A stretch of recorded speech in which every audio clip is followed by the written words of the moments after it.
The Crazy Toons।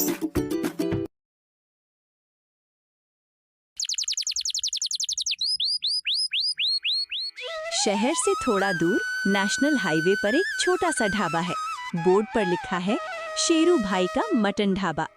कोई आलीशान building नहीं, कोई बड़ी लाइटें नहीं, लेकिन इस ढाबे की मटन करी की खुशबू दूर दूर तक फैली हुई है।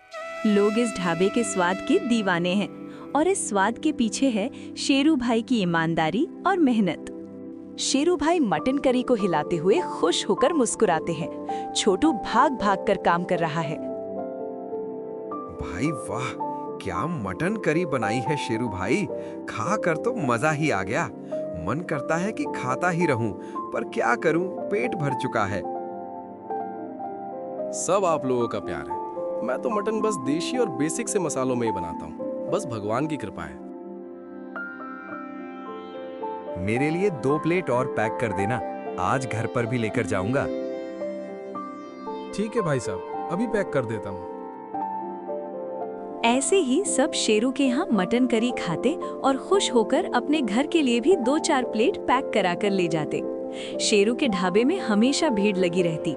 लोग दूर दूर से आते। जो भी यहाँ मटन खाते वो दोबारा जरूर आते।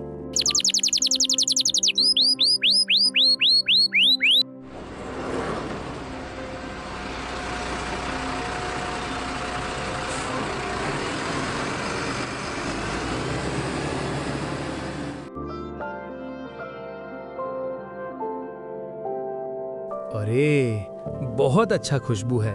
पता नहीं कार क्यों यहीं पर आकर रुक गई। इतना अच्छा खुशबू लगता है कहीं ये मटन ही बना रहे होंगे। बहुत अच्छा लग रहा है इनकी खुशबू। क्यों ना एक बार चख लिया जाए, टेस्ट करके देखा जाए।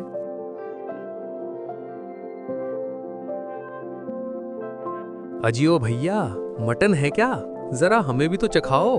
खुशबू से तो बहुत अच्छी लग रही है। हाँ हाँ बिल्कुल, क्यों नहीं। एक बार खाकर तो देखिए, अच्छा ना लगे तो पैसे मत देना।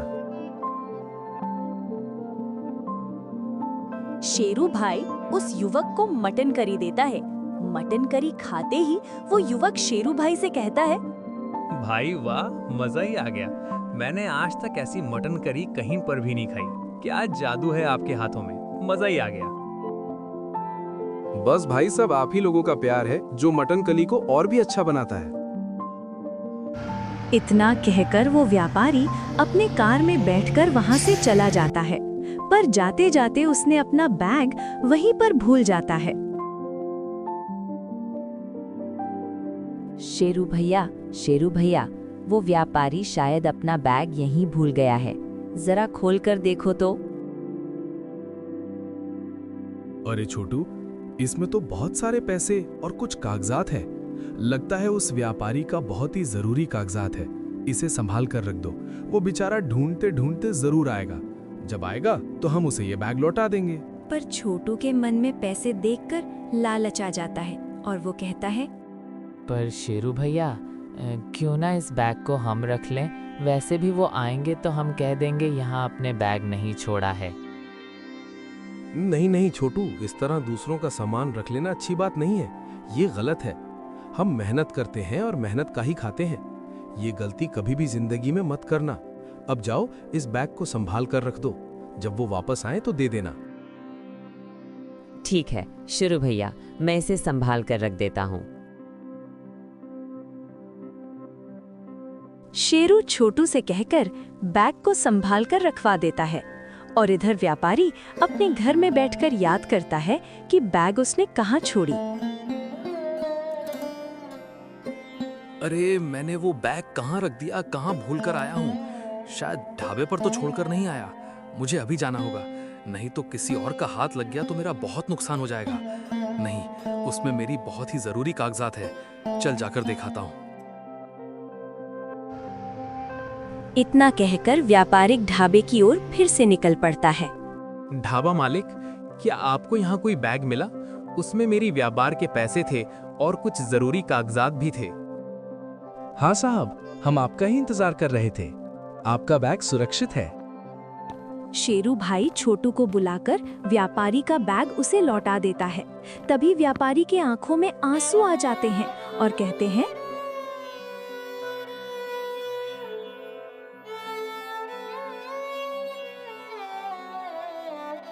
आपने मेरी जिंदगी बचा ली।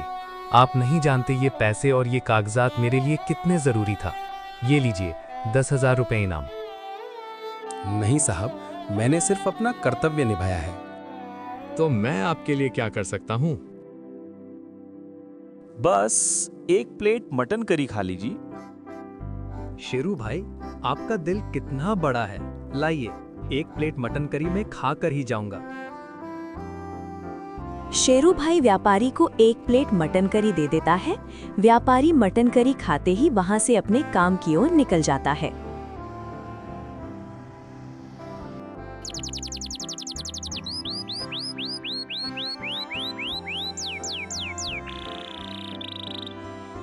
शेरू भाई की प्रसिद्धि इतनी बढ़ गई थी कि एक दिन एक सेठ की बेटी की शादी का पूरा खाना शेरू भाई के ढाबे से गया।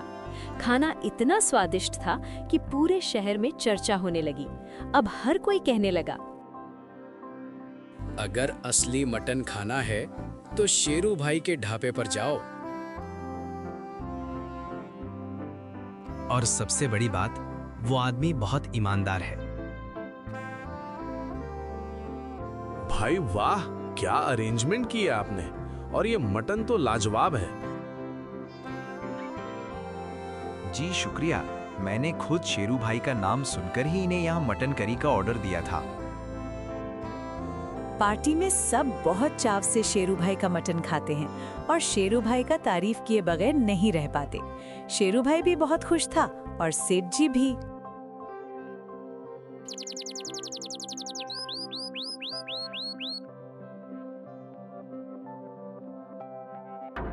लेकिन हर सफलता के साथ कुछ दुश्मन भी पैदा हो जाते हैं। ढाबे से थोड़ी दूर एक होटल था, हीरा बिरयानी सेंटर। उसका मालिक था हीरा। ये कैसे हो सकता है? पहले मेरे होटल पर इतनी भीड़ रहती थी, अब सब लोग उस शेरू भाई के ढाबे पर जा रहे हैं। मालिक, लोग कहते हैं उसकी मटन करी बहुत स्वादिष्ट है। स्वादिष्ट नहीं, उसकी किस्मत अच्छी है। हीरा के मन में जलन इतनी बढ़ गई कि उसने शेरू भाई को बदनाम करने की योजना बनाई। पप्पू, आज रात हम एक चाल चलेंगे। कैसी चाल मालिक? हम पुलिस को शिकायत करेंगे कि शेरू भाई के ढाबे पर खराब खाना बनता है।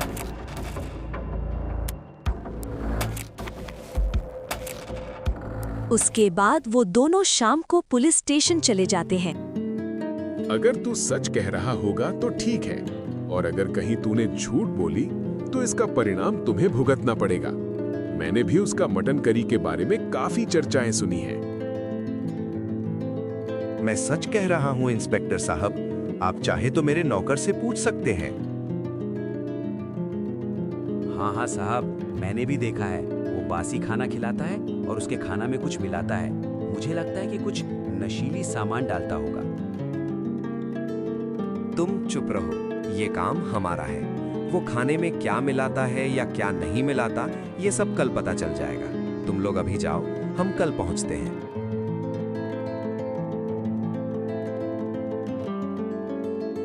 हीरा और उसके नौकर पुलिस स्टेशन में उनका कंप्लेंट करके वापस आ जाते हैं।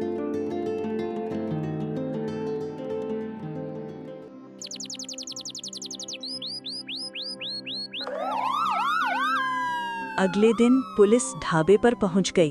कौन है शेरू भाई? जी मैं ही हूँ। क्या बात हो गई साहब? हमें शिकायत मिली है कि आप खराब खाना बनाते हैं और नशीली चीज डालते हो। ये झूठ है साहब। हम सालों से यहाँ खाना खा रहे हैं, पर हमें तो आज तक कुछ नहीं हुआ। नहीं, आपको कुछ गलत कंप्लेन मिली है। पर हमें तो अपना काम करना पड़ेगा। हवलदार, ढाबे की पूरी तलाशी लो और किचन का भी। ढाबा तो काफी साफ सुथरा रखा है, हाइजीन का पूरा ध्यान रखा है।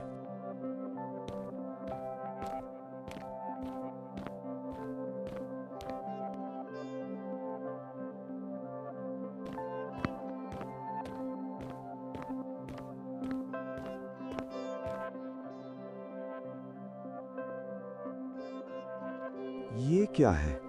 ये तो मुझे कोई नशीली मसाला लग रहा है। चलो सर को दिखाता हूं। शेरू भाई, आपने अपने ढाबे को बहुत अच्छी तरीके से साफ रखा है।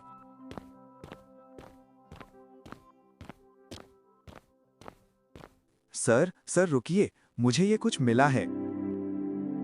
दिखाओ क्या है ये। अरे ये नशीली मसाला है शेरू।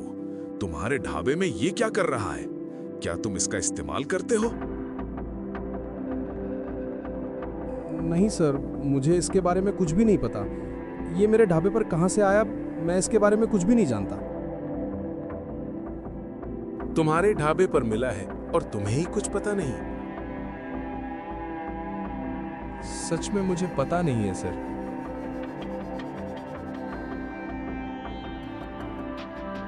ये सब देख और सुनकर तो पुलिस इंस्पेक्टर भी सोच में पड़ जाता है। ऐसा कैसे हो सकता है? तभी वहां पर एक बूढ़ा व्यक्ति आता है और कहता है,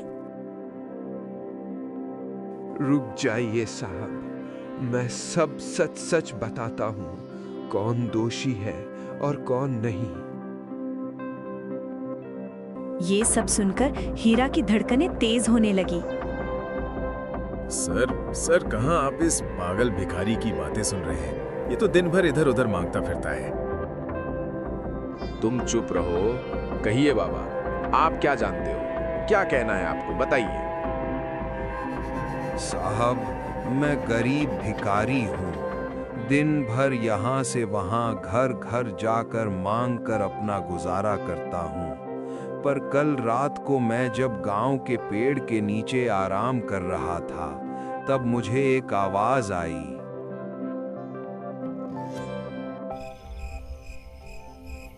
पप्पू चल, अब सब चले गए होंगे। धीरे से जाते हैं और ये डिब्बे को रसोई में रख देते हैं। देखते हैं कल से कैसे ढाबा खोलता है। ठीक है मालिक, चलिए।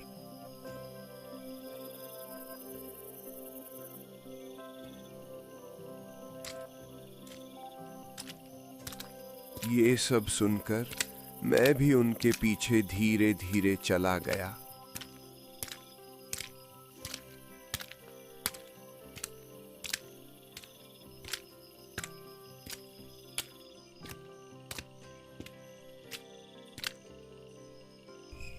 जा, मैं यहाँ खड़ा होकर देखता हूँ। तुम चुपके से रसोई में घुसकर ये डब्बा रख देना। कल जब पुलिस वाले आएंगे तब देखते हैं क्या होगा। उससे रुका, बड़ा आया था मेरा धंधा बंद करवाने के लिए।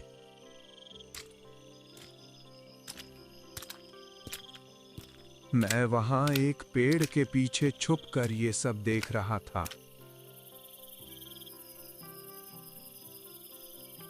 डिब्बा ठीक से रख दिया तूने? जी मालिक, आपने मुझे जैसा कहा था वैसे ही मैं रख दिया। अब चल जल्दी, नहीं तो किसी ने देख लिया तो लेने के देने पड़ जाएंगे।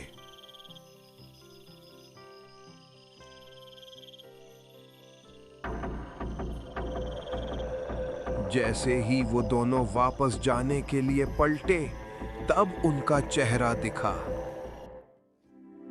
कौन है वो बाबा? वो कोई और नहीं, हीरा और उसका नौकर पप्पू था, जिसने शेरू का नाम खराब करने के लिए वो नशीली मसाला ढाबे पर रखा था। क्या? क्यों हीरा, तेरा क्या कहना है? तुमने भले और ईमानदार इंसान को गलत साबित करने के लिए झूठी रिपोर्ट लिखवाई, और तो और ढाबे में नशीली मसाला भी रखवाया। तुझे तो अब लंबा लगेगी बेटा। मुझे माफ कर दीजिए सर। शेरू भाई, माफ कर दो। मैं क्या करता? शेरू के मटन करी ढाबे की वजह से मेरा बिरयानी का होटल नहीं चलता था, इसलिए जलन में आके मुझसे ऐसी गलती हो गई। मुझे माफ कर दीजिए। होटल नहीं चलता था इसका मतलब तुम दूसरों का ढाबा बंद करने में तुले रहोगे? अरे मूर्ख, होटल स्वाद और दूसरों के प्रति प्रेम और निष्ठा की वजह से चलता है, ना कि ऐसे गंदी हरकत करने से। हवलदार, ले चलो इसे थाने। सर छोड़ दीजिए इसे। आखिर इसने अपनी गलती तो मान ली, जब मेरी ढाबे की वजह से इसका होटल नहीं चल रहा था तो ये बेचारा क्या करता। इनके भी तो घर परिवार है। ये जेल चला जाएगा तो इसका घर कैसे चलेगा। जाने दीजिए इसे। ठीक है शेरू भाई, आप कह रहे हैं तो मैं इसे जाने देता हूँ। और हेरा, तुम शेरू भाई से कुछ सीखो। तुमने तो इसे बर्बाद करने का सोचा और ये तुम्हारे घर परिवार के बारे में सोच रहा है। आइंदा से ऐसी गलती मत करना, वरना इस बार नहीं बख्शूंगा। पुलिस वहां से चली जाती है और हीरा शेरू से माफी मांगता है। शेरू भाई, मुझे माफ कर दीजिए। आपने मेरी आंखें खोल दी। अरे, मैंने तो आपका हमेशा बुरा चाहा, पर आपने मुझे और मेरे परिवार को बचा लिया। मैं किस मुंह से आपका शुक्रिया अदा करूं, समझ नहीं आ रहा। बस हीरा भाई, मैंने आपको माफ किया। आप आज से ईमानदारी के साथ काम करते रहिए। देखिएगा, एक दिन आपका भी बिरयानी लोग जरूर खाने जाएंगे और बहुत नाम भी होगा।